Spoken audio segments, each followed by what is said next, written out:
इस साल 19 अगस्त को क्या मनाया था? क्या कोई जानता है? रक्षाबंधन, एक ऐसा त्योहार जब भाई अपनी बहनों से राखी बंधवाते हैं और ये वादा करते हैं कि वे उन्हें सुरक्षा और सम्मान देंगे। परंतु सुरक्षा किससे? कठिनाइयों से, अनजान लोगों से और हमारे प्यारे समाज से।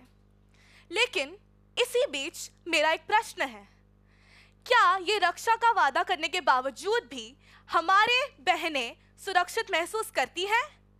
क्या ये समाज अपनी बहनों की सुरक्षा करता है? आइए मेरी ही बात करते हैं। हुआ यूं कि कुछ 8 साढ़े 8 बजे मैं घर से निकली थी। शिक्षा से संबंधित जिस काम के लिए मैं गई थी उसे करते करते मुझे अचानक असुरक्षित और असहज महसूस होने लगा। मेरा मन बेचैन था। मैं घर तो सुरक्षित पहुंच गई, किंतु एक ही बात मेरे मन को कचोटती रही कि क्या हम इतने सुरक्षित हैं? इसी पल मुझे वैभव गुप्ता जी की एक कविता याद आ गई। आपको सुनाती हूँ। क्यों घनी अंधेरी सड़कों पर चलने से मन घबराता है? क्यों घनी अंधेरी सड़कों पर चलने से मन घबराता है? मैं डरती हूँ, मैं मरती हूँ जब सफर अकेली करती हूँ। डर का साम्राज्य बन जाता है जब कोई साया पीछा करता है। डर का साम्राज्य बन जाता है जब कोई साया पीछा करता है। मेरी मुट्ठी बन जाती है, दिल की धड़कन बढ़ जाती है तरल पसीना माथे पर, है तरल पसीना माथे पर, दिल में मेरे घबराहट है। जाने ये किसका साया है, जाने ये किसकी आहट है। जाने ये किसका साया है, जाने ये किसकी आहट है। मेरा मन मुझसे बार बार एक ही सवाल पूछता रहा कि हाँ, भारत में दुर्गा माँ, सरस्वती माँ, लक्ष्मी माँ की पूजा तो होती है, लेकिन औरतों के लिए क्या ये सम्मान कैलेंडर में सिर्फ लाल तारीखों तक सीमित है? बाकी दिन क्या औरतों को इतना सम्मान दिया जाता है? क्या उनका अस्तित्व इतना पूजनीय है? नहीं है, नहीं है दोस्तों, नहीं है। अब आप लोग सोचेंगे जमाना बदल रहा है, लड़का लड़की क्या है, सब एक ही है। नहीं है, बिल्कुल नहीं है।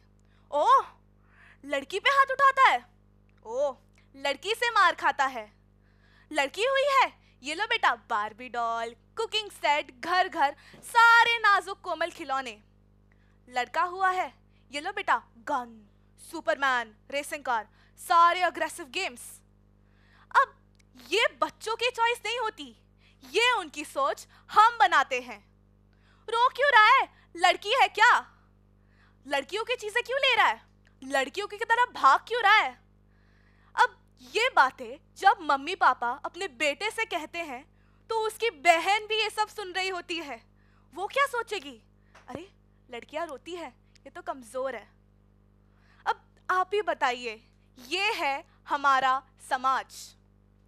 लेकिन दोस्तों, क्या आपने कभी सोचा है कि ये बचपन की ट्रेनिंग ऐसी होती है कि एक लड़का किसी से भी हार जाए, उसे सबसे बुरा तब लगता है जब वो किसी लड़की से हारता है।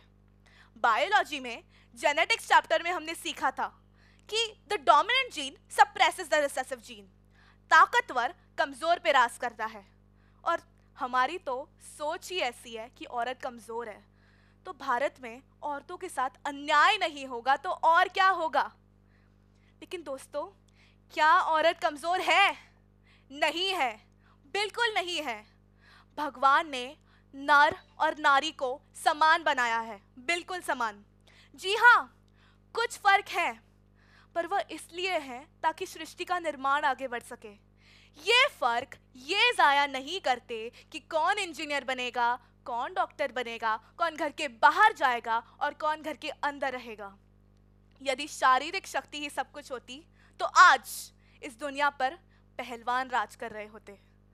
दोस्तों, ये समस्या मानवता के अधिकार की है, महिलाओं के अधिकार की नहीं है। The problem is not about women's rights, it's about human rights. अब आप ही सोचिए, हम चांद पर तो पहुंच गए, पर हमारे देश के असली चांद, हमारी बहनें, हमारी माताएं, इन्हें सुरक्षित महसूस कराने में हम असमर्थ रह गए।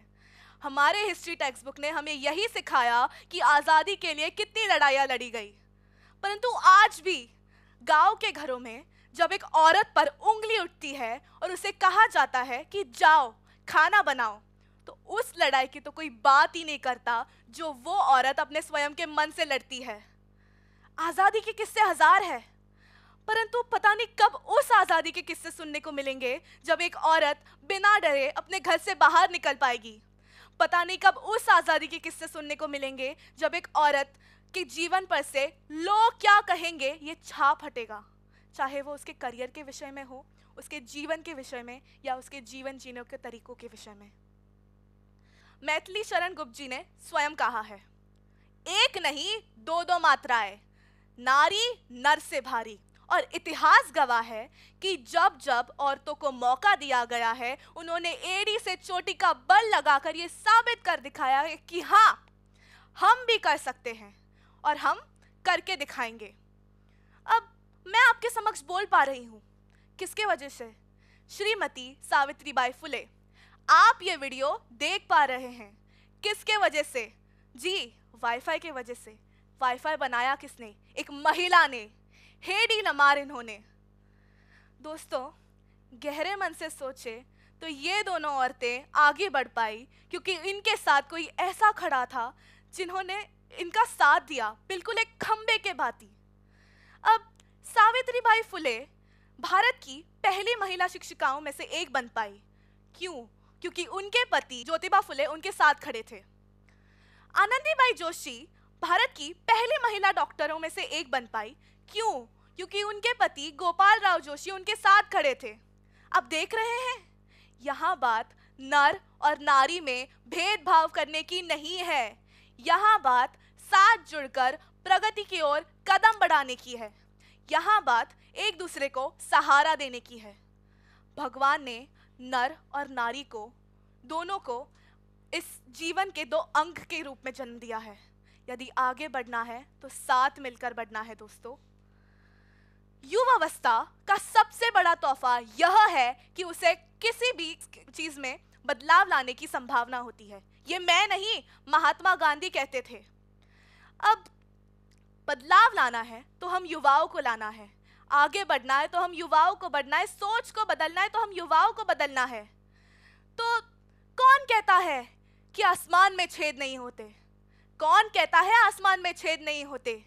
पत्थर तो तबीयत से उछालो यारो, कुछ तो करो। क्योंकि जब तक रक्षाबंधन पर असली रक्षा नहीं होगी, जब तक नर और नारी का फर्क नहीं मिटेगा, जब तक एक लड़की बिना डरे घर से बाहर नहीं निकल पाएगी, तब तक वो शैतान नहीं रुकेगा वो शैतान। मत सिखाओ बेटी को डरना, बेटे को तमीज सिखाओ। नर और नारी को साथ काम करना सिखाओ।